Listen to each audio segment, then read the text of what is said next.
दोस्तों, एक बार फिर से आप सबका स्वागत है। आज के लेक्चर से पहले हमने पॉलिटी टॉपिक्स पे काम किया है। उसके लेक्चर्स आप प्लेलिस्ट में जाके देख सकते हैं। आज से हम बात करने वाले हैं इतिहास के टॉपिक्स के बारे में। काफी इंटरेस्टिंग सब्जेक्ट है, लेकिन तैयारी करने वाले बच्चों को काफी परेशानी करती है। कई सारे बच्चों को इतिहास से ये समस्या होती है कि सर हमें चीजें भूल जाती हैं, हमें ईयर्स याद नहीं होते हैं, बड़ी बोरिंग सी लगती है सब्जेक्ट और मन ही नहीं करता पढ़ने में।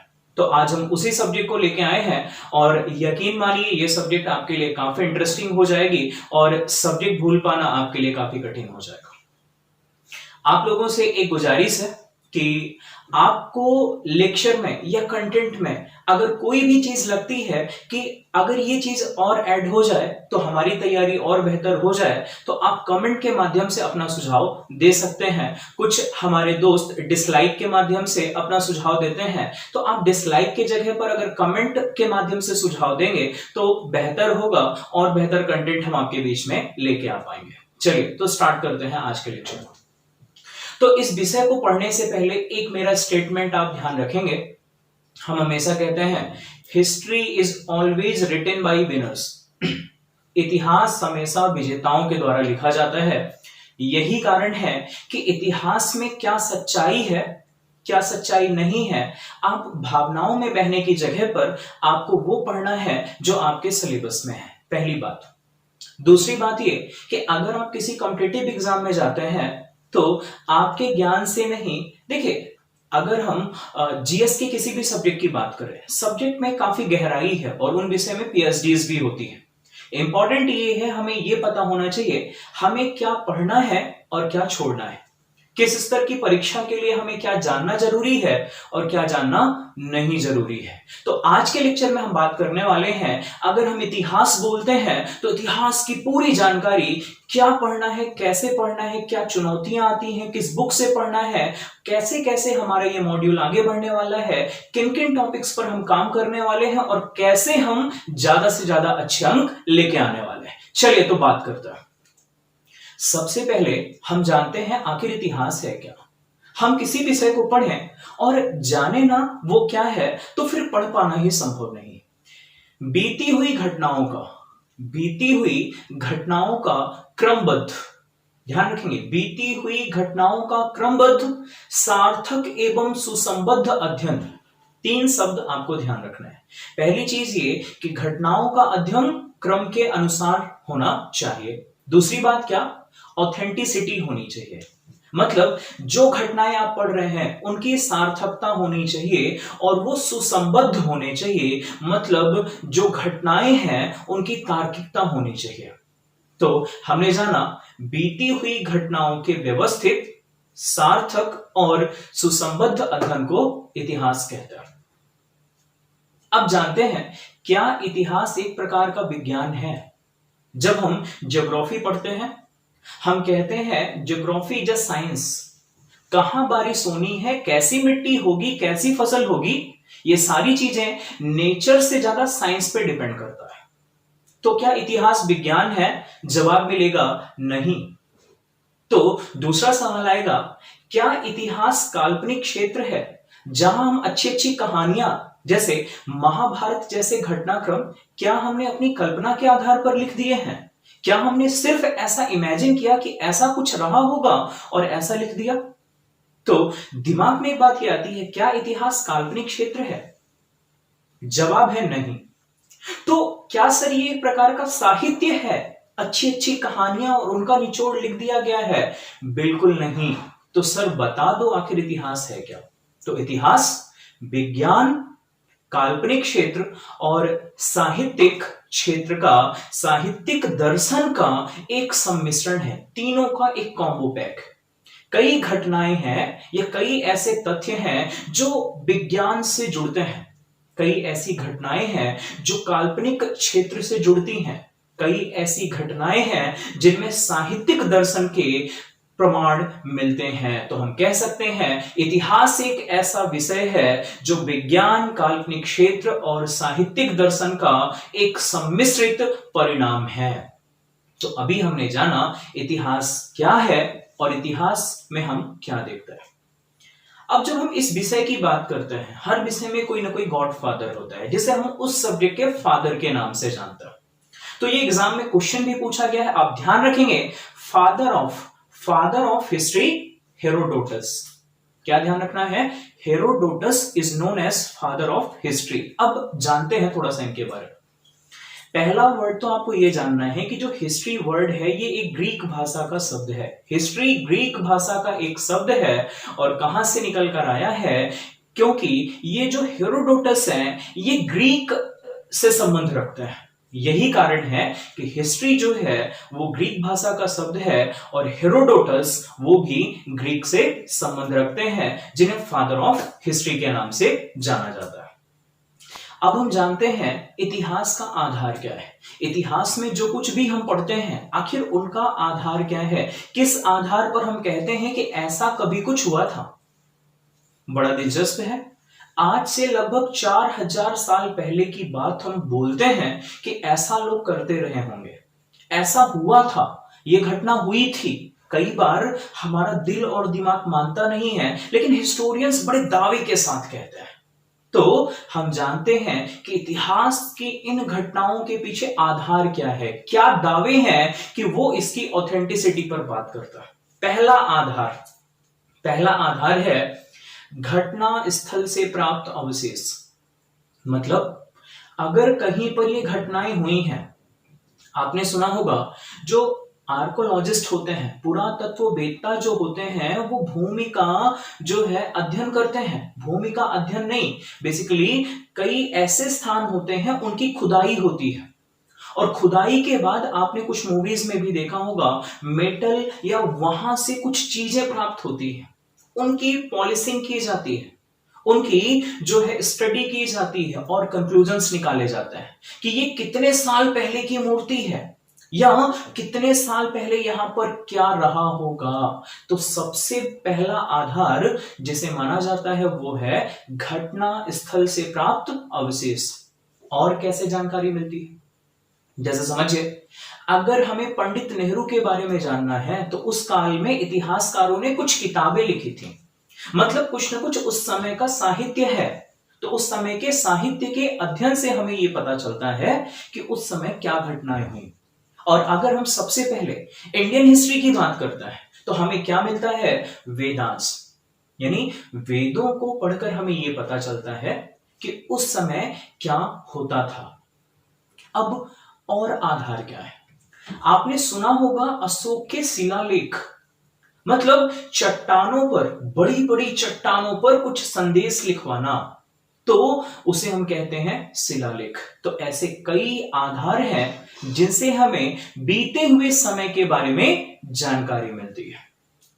अब हम बात करते हैं इतिहास का क्षेत्र क्या है। इतिहास का क्षेत्र क्या है, मतलब हमने जाना इतिहास मतलब बीते हुए समय का क्रमबद्ध अध्ययन। इतिहास में हमने ये जाना कि कैसे आखिर उस समय की जानकारी मिलती है, आखिर क्या जानकारी लेने में हम इच्छुक हैं। अरे सर, जो मर गया उसके बारे में क्या जान रहे हो, तो जानते हैं आखिर क्या पता चलता है।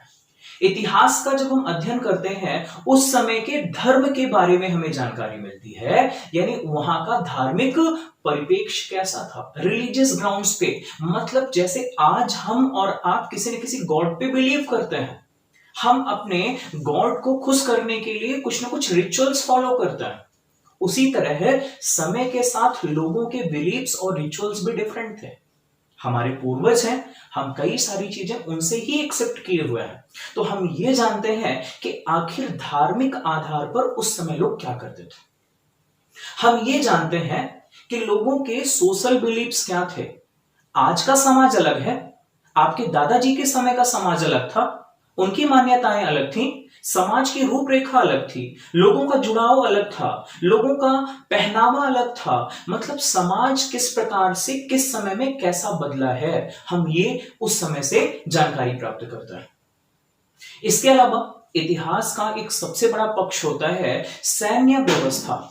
मतलब जब हम इतिहास पढ़ते हैं हम ये देखते हैं किस समय पे लोग किस प्रकार से सेनाएं बनाते थे, सेनाओं में किस प्रकार से हथियारों का प्रयोग करते थे, कैसी कैसी युद्ध के लिए नीतियां अपनाते थे, और उन पर तो कई सारी मूवीज भी बनी हुई हैं। हिस्ट्री के कई बैटल्स पर मूवीज भी बनी हुई हैं, इतना इंपॉर्टेंट हो जाता है।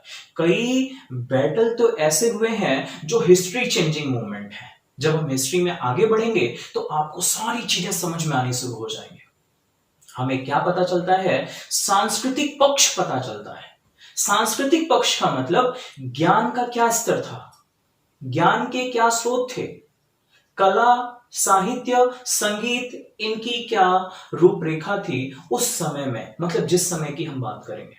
इसके अलावा आर्थिक गतिविधियां क्या थी। आज के समय में जैसे हमारी और आपकी कुछ ना कुछ इकोनॉमिकल एक्टिविटीज हैं, उसी तरह से पहले के लोग भी अपने जीवन यापन करने के लिए कुछ ना कुछ काम तो करते थे। या तो जानवर पालते थे, व्यापार करते थे, कुछ ना कुछ तो बॉस करते थे। मतलब जब हम इतिहास पढ़ते हैं, मोटे तौर पर अगर हम बात करें, वहां के धार्मिक पक्ष, सामाजिक पक्ष, सैन्य पक्ष, सांस्कृतिक पक्ष, आर्थिक पक्ष, इन विभिन्न क्षेत्रों के बारे में जब हम किसी समय का अध्ययन करते हैं तो हम कहते हैं इतिहास का अध्ययन। तो अभी हमने एक छोटा सा परिचय लिया जहां हमने जानने की कोशिश की इतिहास से जोड़कर कुछ बातें। अब हम आते हैं अपने मुख्य मुद्दे पर। इतिहास में अब एक बात हम ये जानते हैं, आखिर सर हिस्ट्री पढ़ना इतना बोरिंग क्यों लगता है? समझेंगे। एक छोटा सा एग्जांपल, आप अपने रियल लाइफ में भी, जो लोग ये कहते हैं सर हमें डेट्स भूल जाती हैं, तो उनके लिए, जो लोग कहते हैं सर हिस्ट्री हमें टफ लगती है, उनके लिए सुनिए क्या है गुरु मंत्र। आपको हिस्ट्री में दो बातें बड़ी बारीकी से ध्यान रखनी है। वो दो बातें क्या है? बड़े ध्यान से सुनिएगा। पहली बात ये, अगर आपने विषय को नहीं जाना, अगर आपने विषय की क्रमबद्ध रूपरेखा नहीं जानी, इतिहास आपको हमेशा काटेगा। अब क्रमबद्ध रूपरेखा का क्या मतलब है सर? आप कई लोगों से देखिए, तैयारी करने वाले बच्चों को, कई लोगों को यही नहीं क्लियर होता है कि हुमायूं का बाप कौन है, जहांगीर किसका बेटा है, मतलब कौन पहले आया, कौन बाद में आया, किसका क्या क्रम है, वो नहीं जानते हैं। चीजों को याद करने की कोशिश करते हैं और यही कारण है कि 2-4 दिन के बाद सब उनको एक जैसा लगने लगता है। तो इतिहास पढ़ने का पहला बेसिक रूल, आपको घटनाओं का क्रम पता होना चाहिए। अगर आप आज के लेक्चर को अच्छे से सुनते हैं, यकीन मानिए कि आपको फिर कभी ये दिक्कत नहीं होगी। जब आप हिस्ट्री में कोई भी इवेंट पढ़ते हैं, एक पार्ट उठा लेते हैं, एज फॉर एग्जाम्पल हम बात करते हैं मुगल काल, या हम बात करते हैं मौर्य काल। अब सुनते हैं, जब हमने एक शब्द फिट किया मौर्य काल, तो पहली बात जो आपको पता ही होनी चाहिए वो ये होनी चाहिए, इतिहास में सबसे पहले अगर कोई बात जरूरी है समय। सर वही तो भूलता है, कैसे याद करें? अच्छी बात है, अब समझिए। अपने रियल लाइफ के एग्जांपल से समझिएगा और देखिएगा चीजें कितनी सरल हैं, बट हमने अपने सोचने के तरीके से इसे कठिन बना दिया है। कैसे? सुनिए। अगर आपका बर्थडे, एक एग्जांपल के तौर पर, आपका बर्थडे किसी महीने की 15 तारीख को पड़ता है और आपको किसी दूसरे इंसान का बर्थडे नहीं याद है, लेकिन आपने जब दिमाग से ये सोचा कि यार इसका बर्थडे मेरे बर्थडे के कुछ 10-15 दिन पहले था, अगर आपने जब उसके बर्थडे में पार्टिसिपेट किया, दिमाग में सोचा यार इसका बर्थडे मेरे बर्थडे के 4 से 10 दिन पहले पड़ता है, तो नेक्स्ट ईयर यकीन मानिए किसी का बर्थडे याद हो या ना हो, उसका बर्थडे याद आएगा कि यार आज मेरा बर्थडे है, तो जरूर उसका बर्थडे 8-10 दिन पहले रहा होगा। इसका मतलब क्या है? इसका मतलब ये है, हर किसी का एक फेवरेट कैरेक्टर होता है। कोई अशोक का नाम सुनता है इतिहास में, कोई अकबर का नाम सुनता है, कोई किसी राजपूत काल का नाम सुनता है, कोई महाराणा प्रताप का नाम सुनता है। जो भी बात आपको अच्छी लग जाए हिस्ट्री में, आप उसको एक लैंडमार्क बना लो, आप उसको एक लैंडमार्क बना लो और उसके आगे या उसके पीछे जाने की कोशिश करो। आप एक रेफरेंस बनाओ। अगर हम जैसे हम हिस्ट्री को काफी टॉपिक्स में डिवाइड करेंगे, आप एक बेस बनाओ। जैसे आपको अगर गौतम बुद्ध अच्छे लग गए, तो आप ये देख लो कि बुद्ध का टाइम क्या था, तो दिमाग में ये रखो कि ये घटना बुद्ध के पहले की है या बाद की है। तो जब आप पढ़ोगे तो एक चैन बनेगी, और जब चैन बनेगी 2 या 3 बार। अच्छा, एक चीज ये भी कि अगर कोई ये सोच रहा होगा कि हम पहली बार ही पढ़ेंगे और सारी चीजें याद हो जाएंगी, तो आप बिल्कुल इस गलतफहमी में नहीं रहेंगे, क्योंकि आप जितना ज्यादा समय देंगे उतना बेहतर आपका विषय होगा। तो आपको ध्यान क्या रखना है, किसी भी टॉपिक को जब आप पढ़ें समय में उसे बांधें।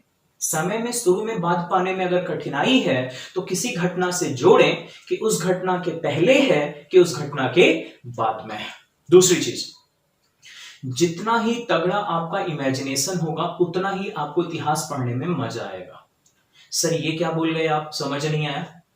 इमेजिनेशन का मतलब ये है कि जब आप हिस्ट्री में स्टोरीज पढ़ें, अंदर से ऐसा लगे कि हाँ युद्ध हो रहा है और आप कैरेक्टर को इमेजिन कर पा रहे हैं कि हाँ युद्ध में हम भी देख रहे हैं और हमारे सामने ही सब कुछ हो रहा है। सर ये आखिर कैसे हो पाएगा? तो हमने अपने स्टडीज में जिन चीजों का यूज किया है हम आपको बता दे रहे हैं। सबसे पहले तो ये इतिहास पढ़ने के लिए, इंटरेस्ट जनरेट करने के लिए मैपिंग क्लियर होना बहुत जरूरी है। जब आप मुगल काल की बात करें तो जो जो रीजन आपको सुनाई देते हैं या इस एरा में मुगलों का रीजन कहां से कहां तक था, वो जब आप मैप में देखते हैं तो लगता है कि हाँ मुगल यहां भी थे, यहां भी थे, यहां भी थे, यहां भी थे। तो आपके दिमाग में चीजें चलने लगती हैं कि यहां मुगल थे, यहां राजपूत थे, ये युद्ध हुआ, इसने विरोध किया, इसने सहयोग किया, कैसे युद्ध हुआ, सारी चीजें दिमाग में चलेंगे। आप लोगों के लिए एक सुझाव ये है कि जो इमेजिनेशन थोड़ा कम कर पा रहे हैं, कुछ एपिसोड्स बने हुए हैं डिस्कवरी ऑफ इंडिया, भारत एक खोज के कुछ एपिसोड्स बने हुए हैं। आप अगर उनको देखेंगे तो थोड़ा थोड़ा सा विजुअलाइजेशन आपका बढ़िया होगा। अब हम बात करते हैं किसी भी विषय को जब हम पढ़ते हैं तो क्या पढ़ना है और क्या छोड़ना है, ये काफी इंपॉर्टेंट होता है।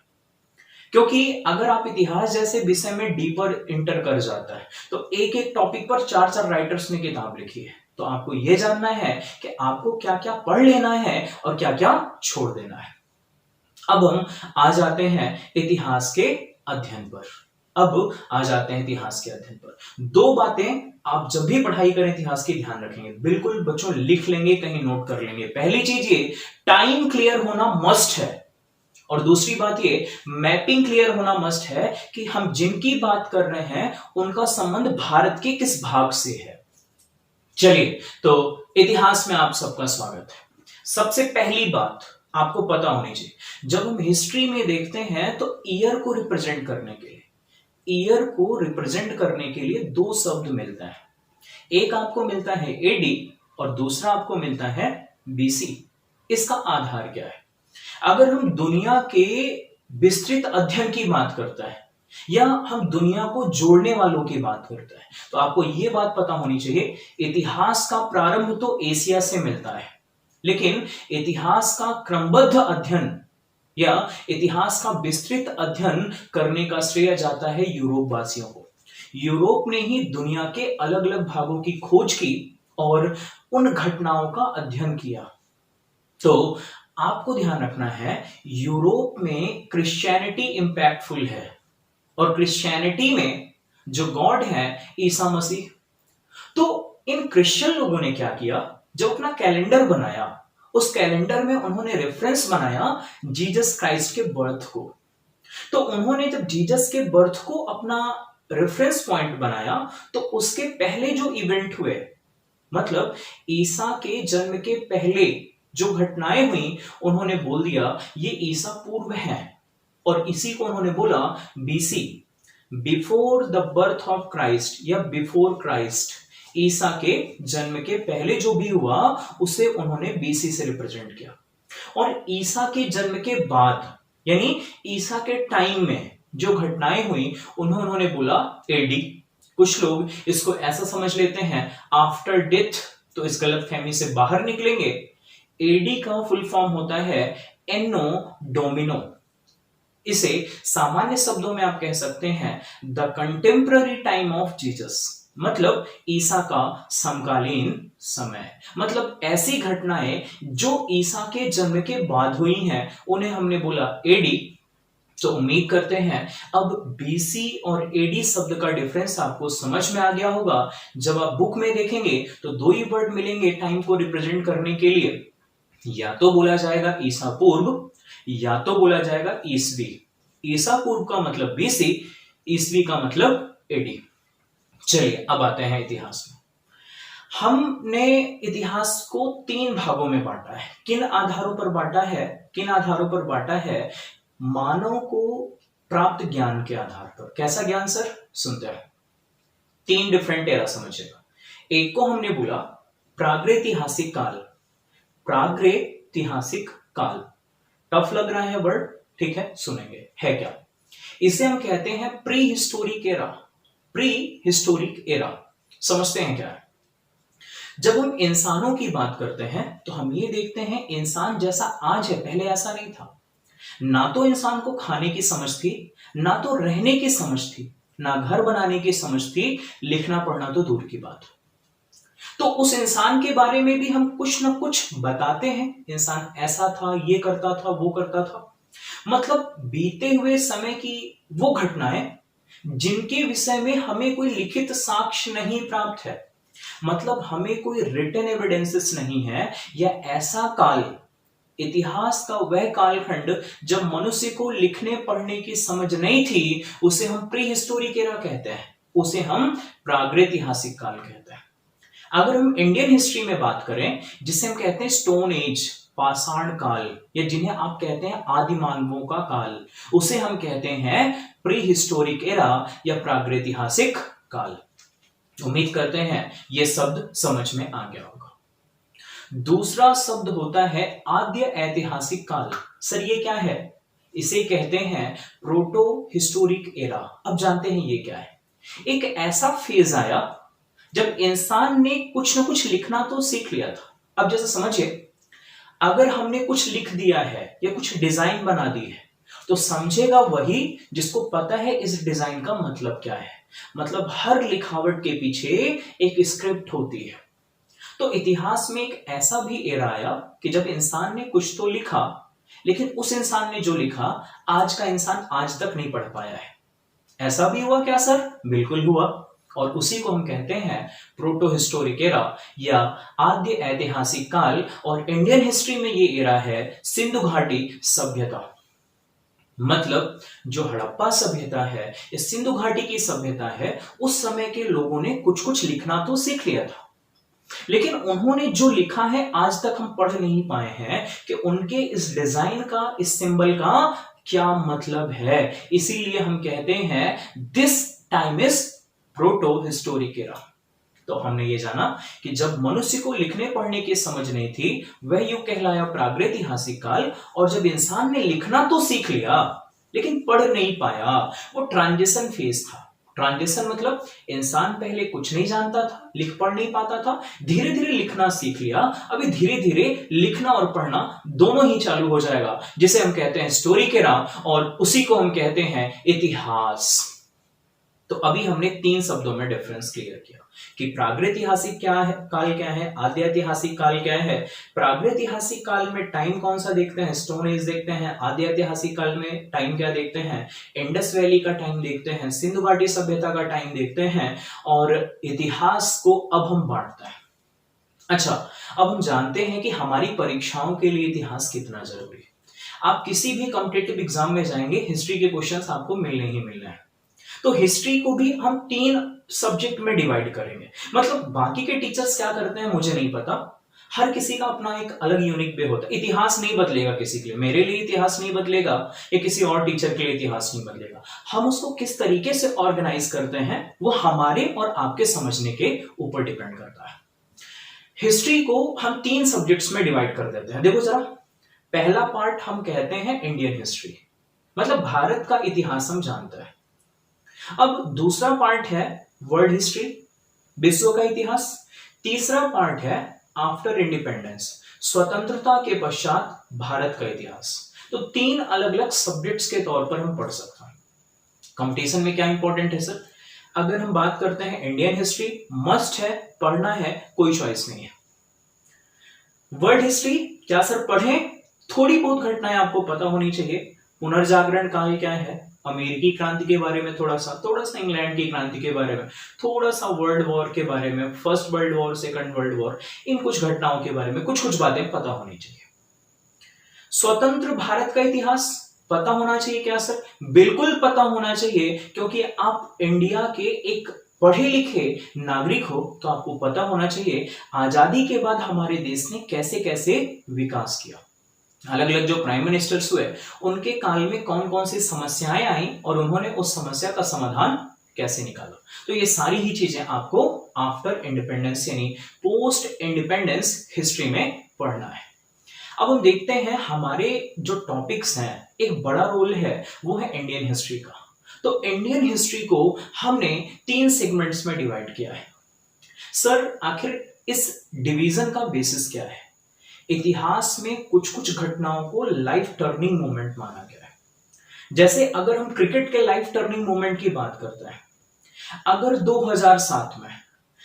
2007 में भारत T20 वर्ल्ड कप ना जीता होता तो यकीन मानिए क्रिकेट इतना ग्लैमराइज नहीं हुआ होता। भारत का T20 वर्ल्ड कप जीतना, आईपीएल का आना और क्रिकेट का ग्लैमराइज होना, ये एक लाइफ चेंजिंग मूवमेंट था। मतलब एक क्रिकेट में एक ऐसी घटना है जिसने क्रिकेट की पूरी तस्वीर को बदल दिया। इतिहास में भी कुछ ऐसी घटनाएं हुई हैं जिन्होंने पूरे ट्रैक को चेंज करके रख दिया। उन घटनाओं को कट कर देता है, मतलब उन्हीं को हम एक आधार मान लेते हैं और उसी के आधार पर भारतीय इतिहास को 3 खंडों में बांटा है। जानते हैं कौन से? और ध्यान से सुनिएगा क्योंकि हमने बोला है अगर आपको उनका क्रम ध्यान रहेगा तो विषय पढ़ना आपके लिए काफी इंटरेस्टिंग होने वाला है। अब हम जानते हैं कि सर आखिर किस टाइम से किस टाइम, एक एक करके इन पार्ट्स को पढ़ते हैं। पहला बात करते हैं एंशिएंट हिस्ट्री। तो एंशिएंट हिस्ट्री स्टार्ट होती है वैदिक एरा से। वैदिक काल से इसका प्रारंभ माना जाता है और इसमें क्या क्या पढ़ते हैं देखेंगे। जब हम वैदिक काल की बात करते हैं तो समय शुरू होता है 1500 बीसी। एक रेफरेंस आपको ध्यान रखना है, 1500 बीसी से स्टार्ट करेंगे और 6th सेंचुरी बीसी तक आएंगे। इस वैदिक एरा को फिर 2 भाग में बांटता है, एक को ऋग वैदिक कहते हैं, एक को लेटर वैदिक कहते हैं, यानी ऋग वैदिक काल और उत्तर वैदिक काल। वैदिक काल पढ़ने के बाद हम देखते हैं, अच्छा इसके पहले भी हम 2 अलग अलग बातें पढ़ेंगे कि प्रागैतिहासिक काल क्या है, इंडस वैली क्या है, दोनों को देखेंगे। फिर जब हम एंशिएंट हिस्ट्री की बात करेंगे वहां हम वैदिक एरा में आएंगे।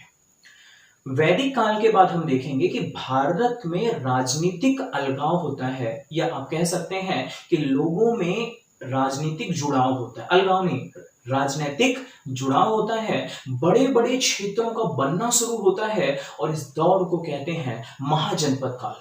यानी जो पूरा हिंदुस्तान है वो 16 महाजनपदों में बट गया था। तो एंशिएंट हिस्ट्री में दूसरा पार्ट हम देखते हैं महाजनपद काल। महाजनपद काल में हम देखते हैं 16 महाजनपदों में हिंदुस्तान बटा हुआ था और उन 16 महाजनपदों में सबसे स्ट्रांग निकलता है मगध। और मगध का नाम इतिहास में आपने सुना है, मगध वही महाजनपद है जहां लोहे की खोज होती है, विशाल सेनाओं और विशाल साम्राज्य का निर्माण होता है। तीसरा खंड यहां धार्मिक चेतना और धार्मिक आंदोलन का दौर दिखता है और ये वो दौर है जब हिंदू धर्म में 2 नई आइडियोलॉजी निकलती हैं, जो आज 2 अलग धर्म हैं जिन्हें हम कहते हैं बुद्धिज्म और जैनिज्म। तो एंशिएंट हिस्ट्री में तीसरा टॉपिक आपको देखना है धार्मिक आंदोलन का दौर, यानी गौतम बुद्ध के बारे में पढ़ना है, महावीर स्वामी के बारे में पढ़ना है।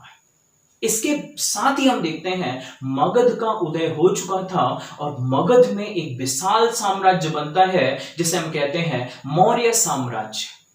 मौर्य साम्राज्य जिसके संस्थापक चंद्रगुप्त मौर्य थे और इस साम्राज्य ने हिंदुस्तान को अशोक जैसा महान सम्राट दिया।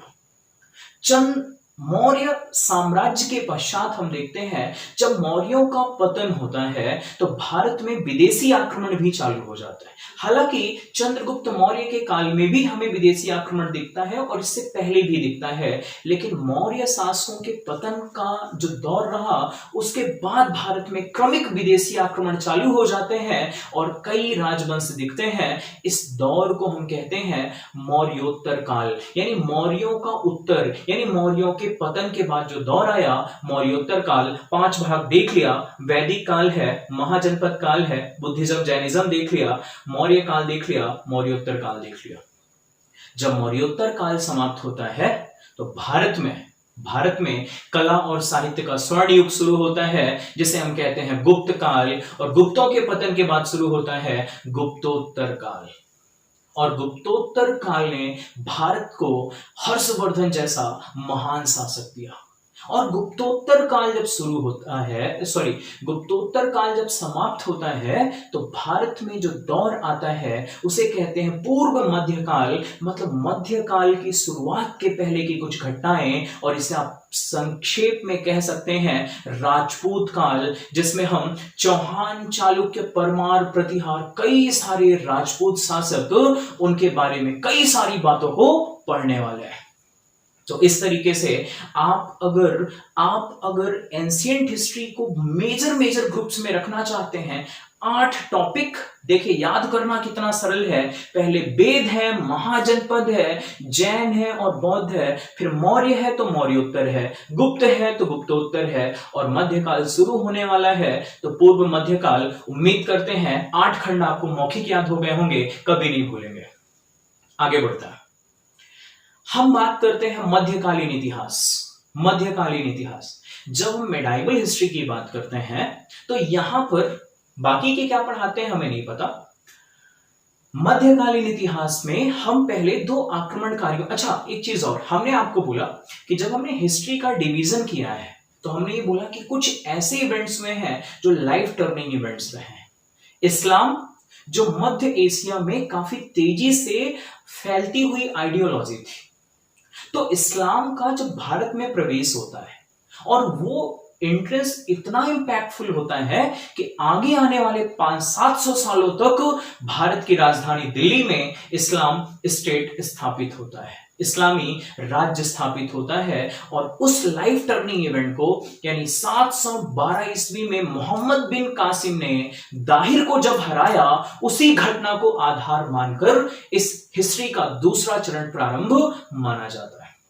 तो आप ध्यान रखेंगे मेडाइवल हिस्ट्री की स्टार्टिंग कब से मानी जाती है? 712 ईस्वी एडी से। और कारण क्या है? भारत में इस्लाम का प्रवेश, यानी अरबों का आक्रमणकारी था मोहम्मद बिन कासिम, और किसको हराया था? दाहिर को पराजित किया था।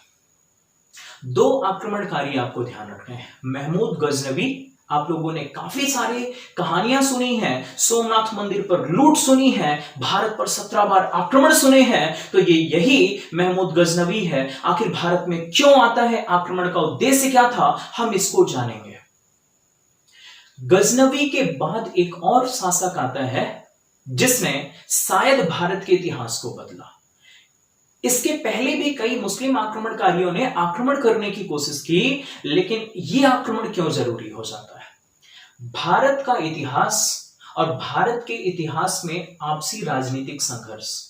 एक आक्रमणकारी जो कई बार पराजित हुआ, लेकिन बार बार लौट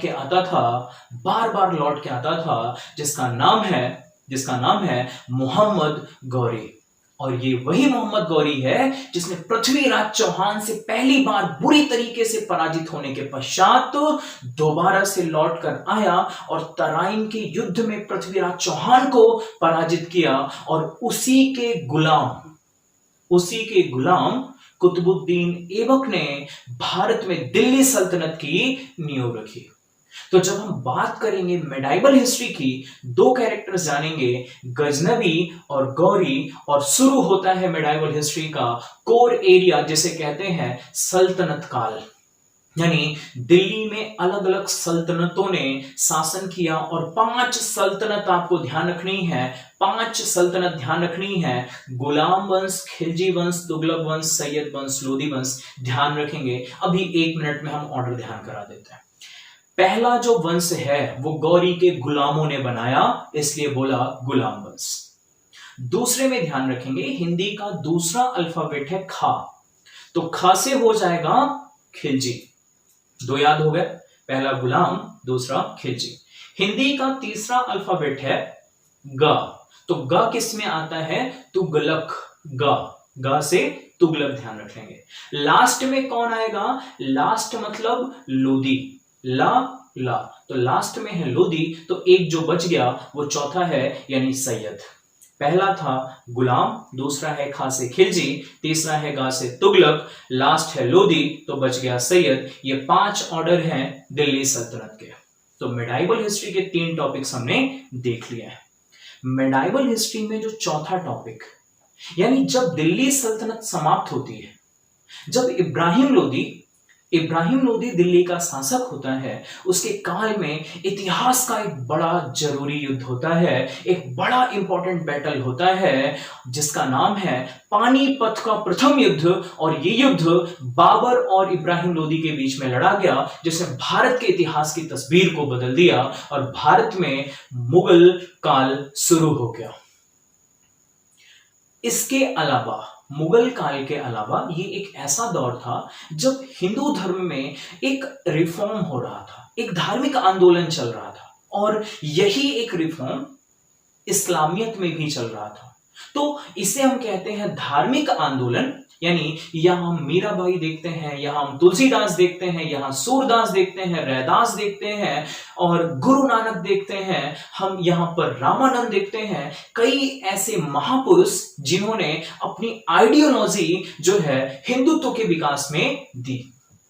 इस्लाम में भी काफी सिलसिले, 12 सिलसिले जो भारत में प्रभावी होते हैं, चाहे तो हम चिश्ती सिलसिले की बात करें, कादरी सिलसिले की बात करें, गिलानी सिलसिले की बात करें, सुहरावर्दी की बात करें, ये सब इस दौर में अपने अपने आप को बढ़ाने के लिए काफी संदेश देते हैं, लोगों के बीच पहुंचता है। दिल्ली सल्तनत का जब दौर था, अभी सीक्वेंस थोड़ा सा बिगड़ रहा है, देखेंगे।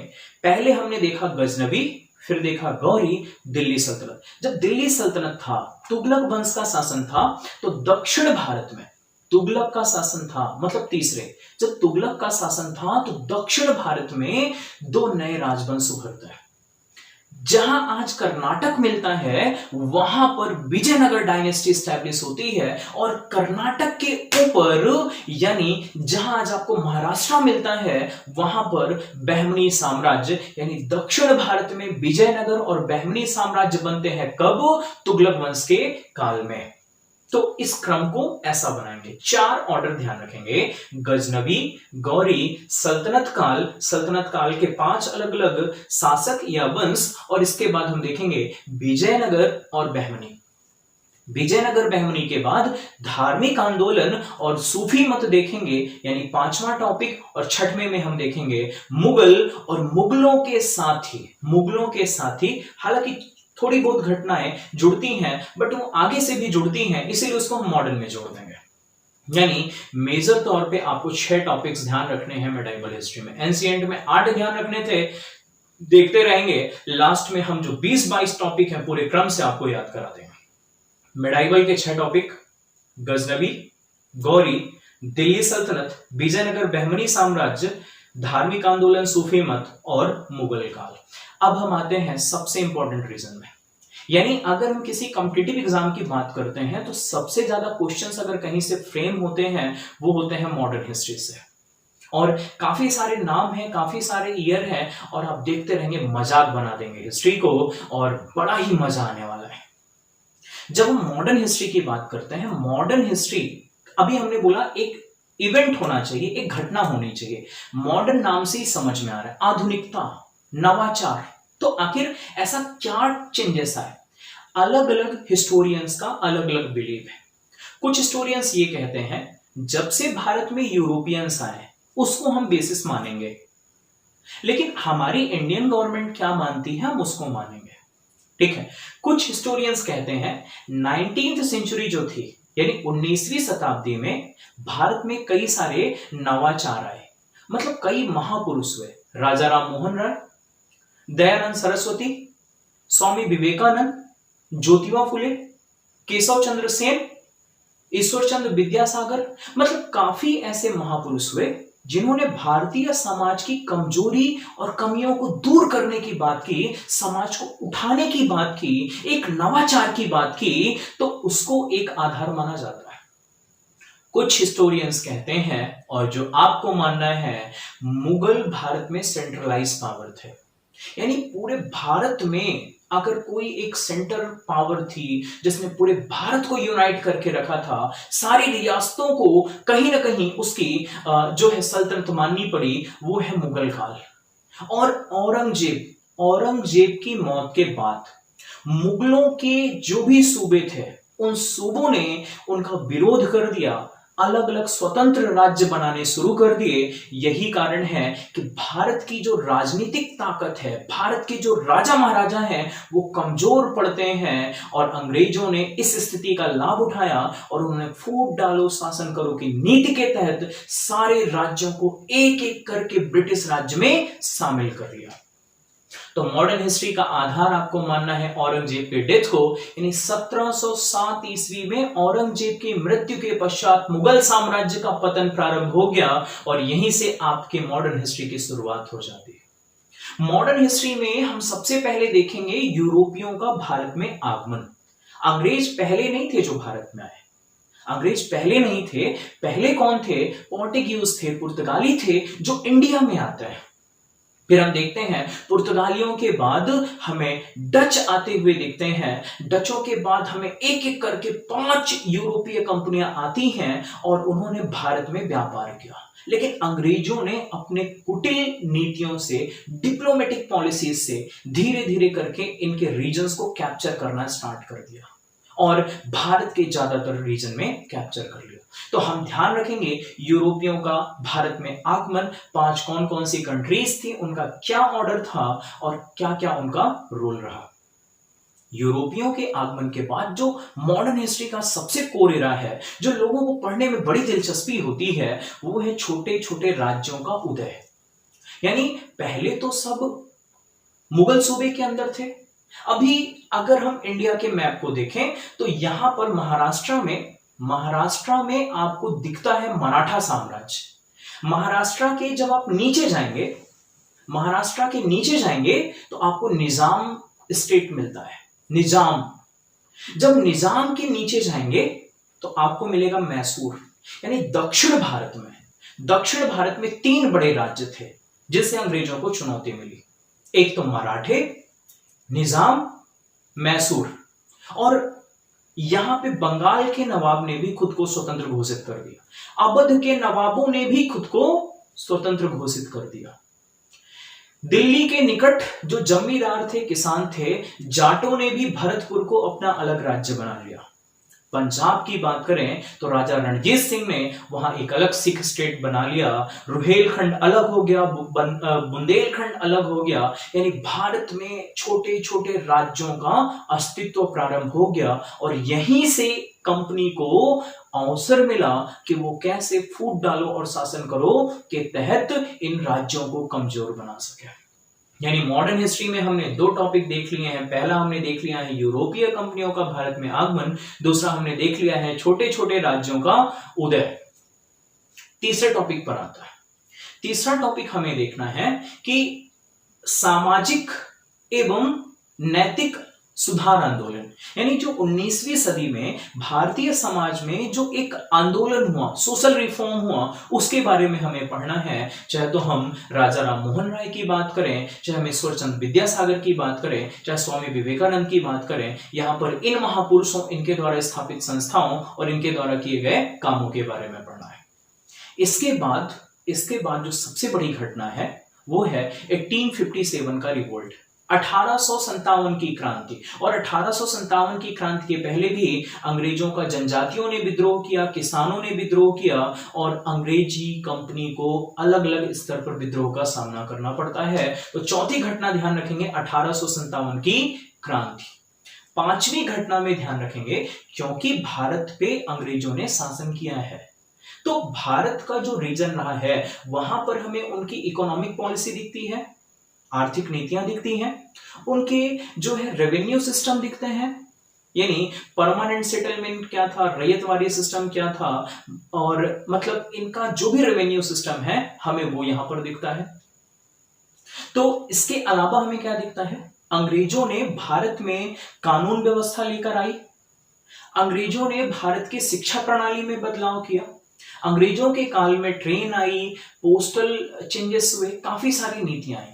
जो सबसे कंफ्यूजिंग एरिया होता है कि ब्रिटिश ऑफिसर्स कौन कौन से रहे, मतलब कौन कौन से गवर्नर जनरल कब कब रहे, कौन कौन से वायस रॉय कब कब रहे, और स्पेशल बात यह है कि किस वायस रॉय या किस गवर्नर जनरल के काल में कौन सा बड़ा काम हुआ।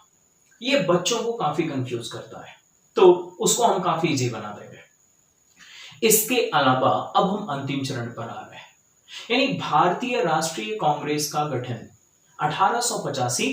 भारतीयों ने स्वाधीनता 1885 में स्वाधीनता जैसी तो कोई विचारधारा ही नहीं थी, लेकिन हम इसे कह सकते हैं कांग्रेस का गठन, क्योंकि कांग्रेस काफी इंपॉर्टेंट हो जाता है। 1885 से लेकर 1947 तक कांग्रेस के अधिवेशन में जो कुछ खास खास घटनाएं हुई, ईयर, प्लेस, अध्यक्ष और घटनाएं, ये सारी ही बातें आपके लिए जरूरी हो जाती है।